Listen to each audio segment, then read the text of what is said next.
Assalamualaikum warahmatullahi wabarakatuh. Kembali lagi di channel saya Muhammad Fathul Bari. Saya di sini akan berpresentasi tentang tugas geografi yang kedua. Di sini saya akan menjelaskan tentang sumber daya alam yang bisa diperbaharui. Dan di sini saya mengambil makhluk hidup yaitu dari hewan sapi. Di sini saya meneliti tentang manfaat-manfaat sapi. Di sini manfaat sapi sangat banyak. Yang pertama itu sapi. Yang kedua itu di sini daging sapi itu bisa dibuat rawon dan sate dan bakso juga bisa. Dan di sini bisa juga dibuat kerupuk kulit. Dan susunya itu bisa diekspor kemana-mana. Dan bisa dibuat rendang. Dan sapi itu bisa dibuat kurban juga. Dan bisa dibuat sepatu dengan tas. Bagaimana sapi melahirkan? Di sini saya akan menjelaskan tentang cara sapi melahirkan itu dengan cara beranak. Dan apabila sapi itu ingin melahirkan, yaitu yang keluar duluan itu adalah kepalanya.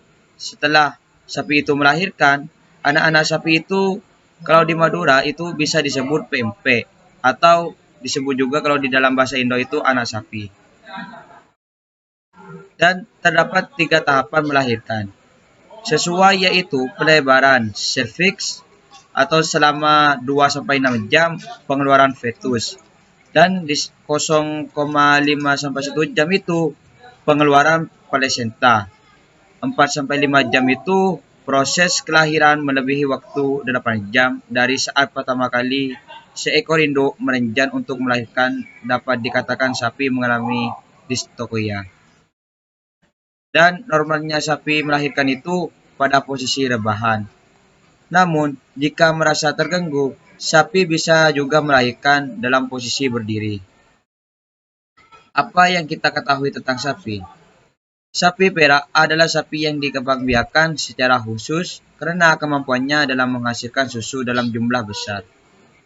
Sapi adalah hewan ternak, anggota suku Bovidae dan anak suku Bovinae. Sapi yang telah dikebiri dan biasanya digunakan untuk membajak sawah dinamakan lembu.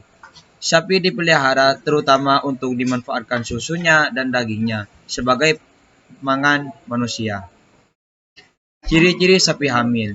Yang pertama itu ciri-ciri awal yang akan terlihat ketika sapi bunting antara lain adalah ambing dan punting. Susu yang memerah, perubahan bentuk pada perut, dan tidak birahi lagi. Penyebab sapi bunting tidak birahi adalah hormon testosteron yang merekat sel telur terhadap kandungan. Tanda-tanda sapi ingin melahirkan. Sapi yang siap melahirkan menunjukkan tanda-tandanya seperti nafsu makan yang mulai berkurang dan sering kencing.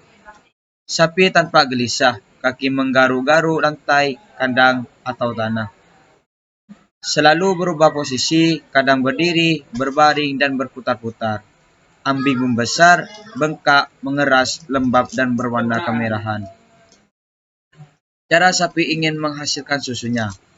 Nutrisi yang diterima sapi dari makan rumput kemudian diubah menjadi susu oleh 4 kelenjar susunya.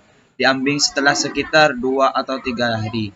Setelah nutrisi berubah menjadi susu, sapi-sapi itu kemudian siap untuk menghasilkan susunya.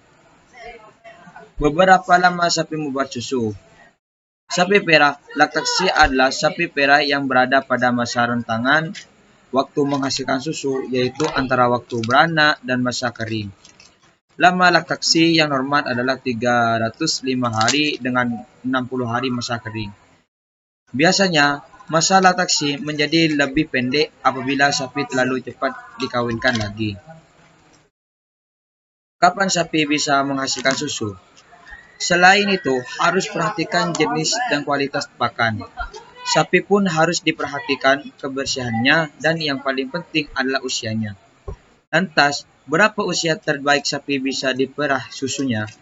Berdasarkan informasi dari Dinas Peternakan Indonesia, idealnya sapi sudah mulai diperah ketika sudah berusia 2,5 hingga 3 tahun. Ya, cukup sekian dari presentasi saya. Semoga apa saya yang dijelaskan tadi itu semoga bisa bermanfaat buat kalian semua. Dan jangan lupa subscribe channel saya dan like, komen, share jauh. Salam setongder. Wassalamualaikum warahmatullahi wabarakatuh.